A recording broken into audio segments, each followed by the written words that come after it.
Come back in like 10 minutes, but I am ready whenever.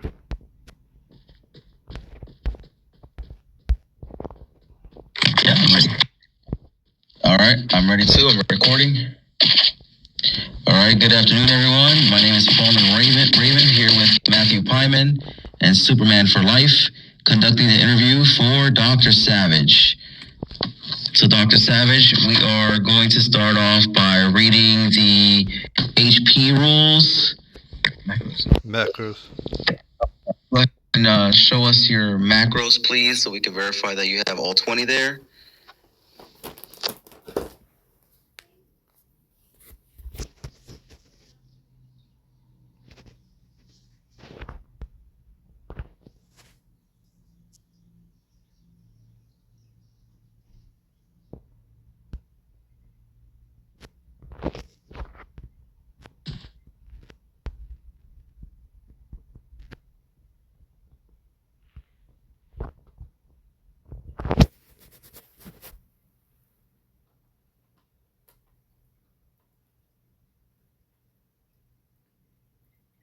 There you go.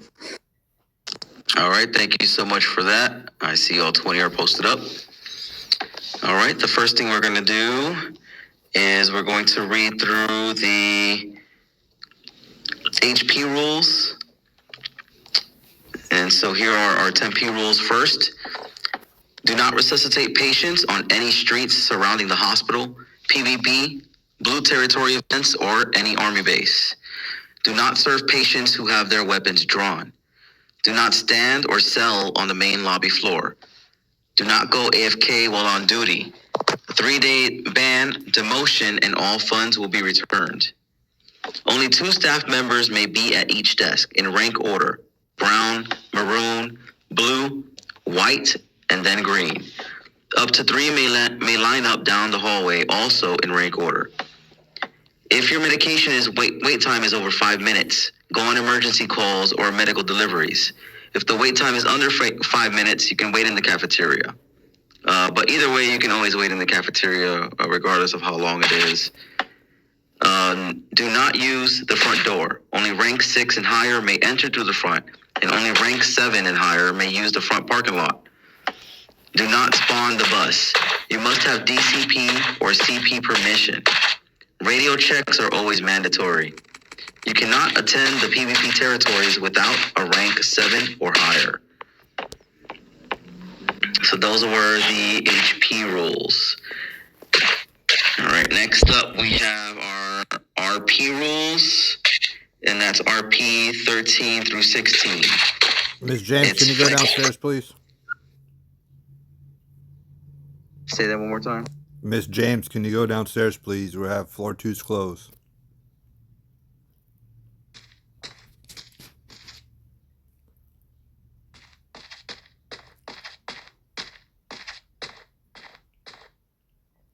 You can keep going. Okay, so there is RP 13, which is faction NRP. Non-RP behavior within game factions, including unlawful release of prisoners or execution of civilians by the police. The punishment is exoneration from the faction and or 30 minutes in one state jail to 3 days of ban. RP 14 is sexual harassment. Any form of non-consensual sexual actions, including simulation and explicit dialogue actions, use of ethnic and or LGBT plus slurs, or excessive attention. All sexual actions require OOC consent. Such actions should not occur in public or frequently visited areas.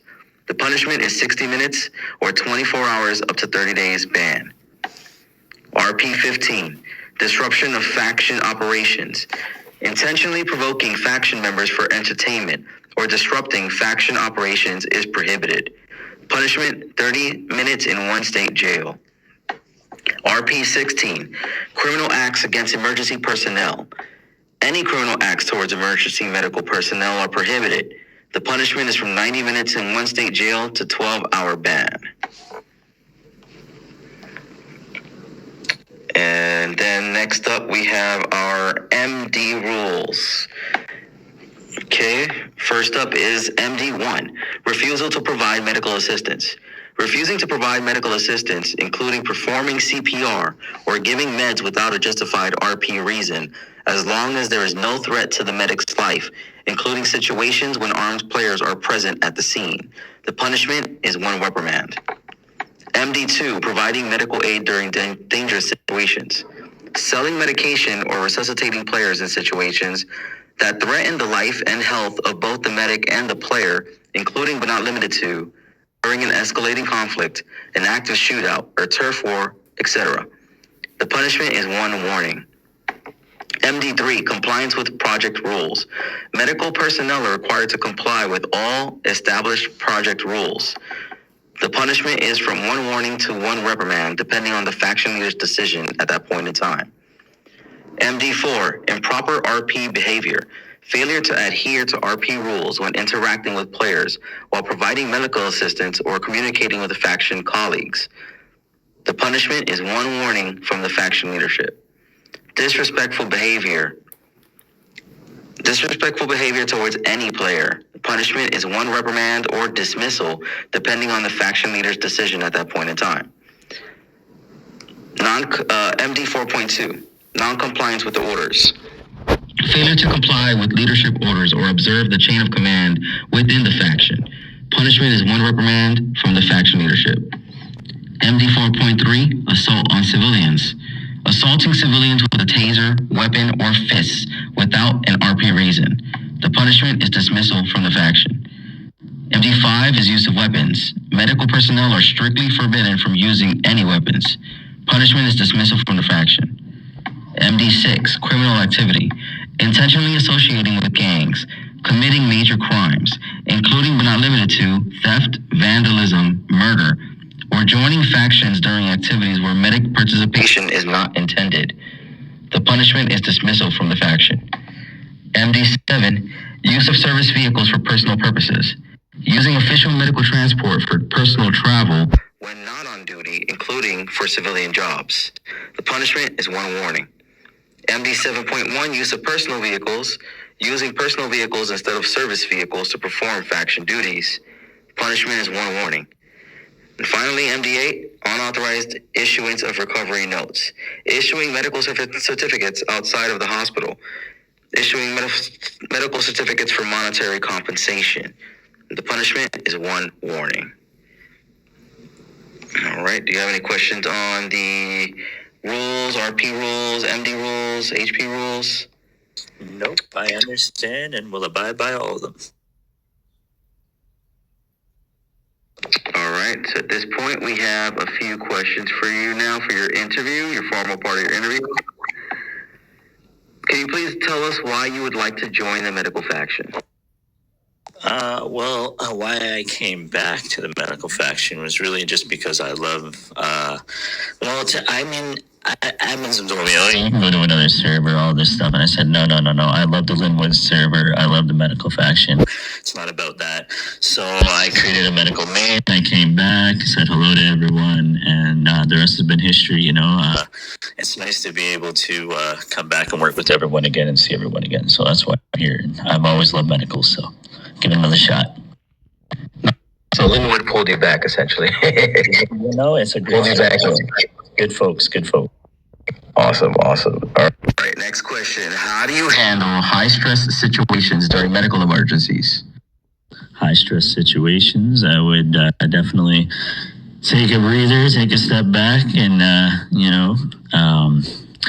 nobody likes to crash out, right? You know what I mean? But definitely take a step back, and if I need to take a break, or I can tell a higher up as well about it,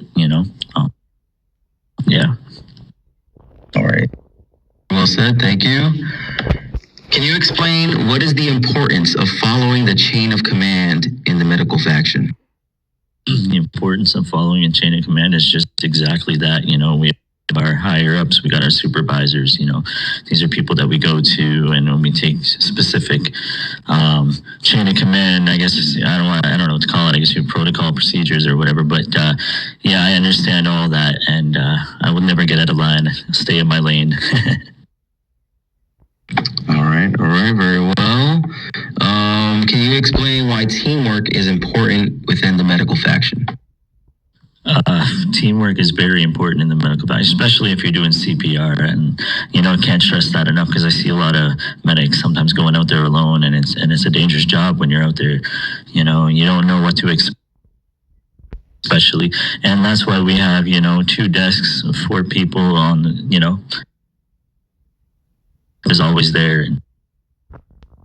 Work and partnership is something that definitely matters in the medical faction. All right, perfect. What does mean to you? Patient privacy, well, especially in this game, I would say if they're asking for it, they request that privacy, then we'll definitely do our best to make sure that we do that for them, and we can pull them aside and figure out what the issue is and how to help them, all that stuff. All right, that's true. Yeah, we want to make sure that we're always respecting the patient's privacy at all times and not spreading rumors about them and keeping their information confidential. Absolutely. All right, you're on a CPR run, and then you see 3 patients on the floor who need help at the same time. Who do you help first? Sure. Okay, so 3 patients. Any context on the patients, or is it just who called, first of all? Because whoever called would be the person that I go to first, and I would assess the situation to make sure that it's even safe to approach. If it is and there's nobody hostile, I would use my mic and I would say, hey, what's going on? Can I help you? And usually at that point, I've got a few people on the mic telling me what to do, right? And usually I can assess the situation that way a lot better and faster. So I know what to do, who to revive. Usually it's the person with the marker on them that called. Next to that would be, now if you got a police officer on the ground, then I would definitely have to revive the police officer next, because that police officer, well, it's a cop, you definitely would, right? And then, anyone else after that would come next. All right, that was pretty good. So you're correct. You would go after the person who has the red circle on them first, because they're the ones that you have priority over anyone else. And then, of course, assess the situation, like you said. Use your body cam if you need to. One thing that I wasn't 100% sure about, Mr. Pieman and Superman, if you can elaborate, when he said the police, I don't think we necessarily prioritize police or medical, as long as whoever was called first would be helped first. So you can pick up the cop if he has to arrest the gang member. So if you pick up the guy first in the circle, and the cop's saying, "Hey, can you pick me up so I can get this guy, but pick him up too?" Then go ahead. You can go ahead and do that as well. It goes on. Whoever made the call gets picked up first. It's always been that way. Yeah, that's what I'm saying. So, like, if the medic called first, you pick up the medic, and then if the cop's there and there's a gang member, the cop's like, "Hey, obviously you want to pick up the cop first before the gang member."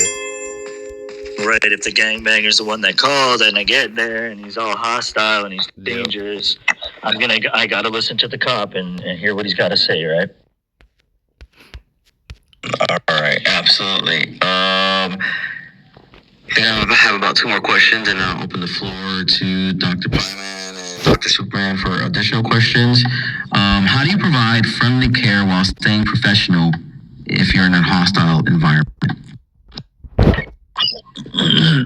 Say that one more time. Sorry, I had a few answers in my head, but it just flustered me there.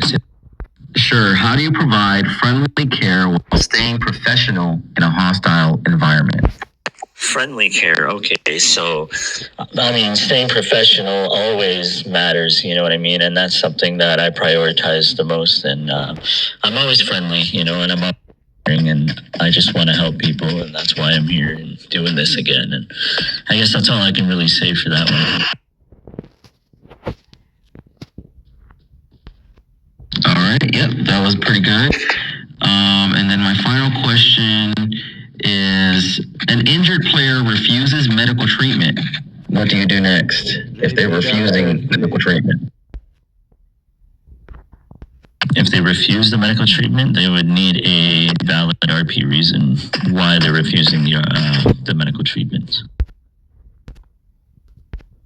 All right, that's pretty good. I would say ultimately respect their wishes. If they don't want medical treatment, then I would respect that and go to someone else who would need help. Okay. All right, Superman, do you have any other additional questions? JP, go downstairs, please. We're doing an interview. What? When you're supposed to spawn the bus? I know you know the question, but I have to ask. When you're supposed to? Yeah, that's CP or DCP approval only, and barely ever. We don't ever spawn the bus, especially this rank. Yes, sir. And then what? Where you're not supposed to pick people up at? Where you're not supposed to pick people up at anywhere would be, around the hospital, green zone, army base. Well, the green zone is different. So yeah, the hospital, military, and then the gang territory is the PvP. Yeah, I forgot the territories one. Yeah. The turfs, yeah, essentially. Yep. Copy that. Thank you, Mr. Superman, Mr. Pieman, Dr. Pieman. What's the importance of the chain of command? The importance of the chain of command is so that we don't basically start going off and messaging rank 7s and 8s when we shouldn't be and all that kind of stuff. We have a chain of command that we follow. And yeah, I would love to learn a little more on exactly the details of chain of command, because I know there's rules on the chain of command, but I've never really ever sat and had a meeting about the details and the extra context that comes with the chain of command and limb infection. I'd love to know more about it.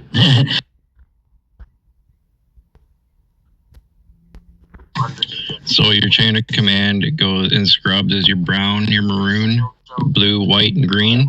Green, yeah, maroon, yeah.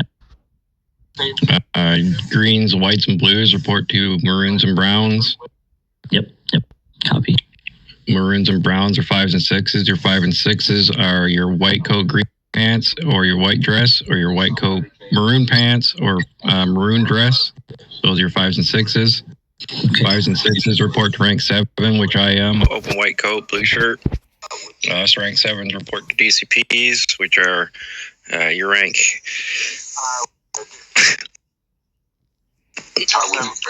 Sorry, your rank 8. They're open white coat, orange shirt. And the rank 8s report to the chief, which is the open white coat, black shirt. As I remember. Sounds good to me.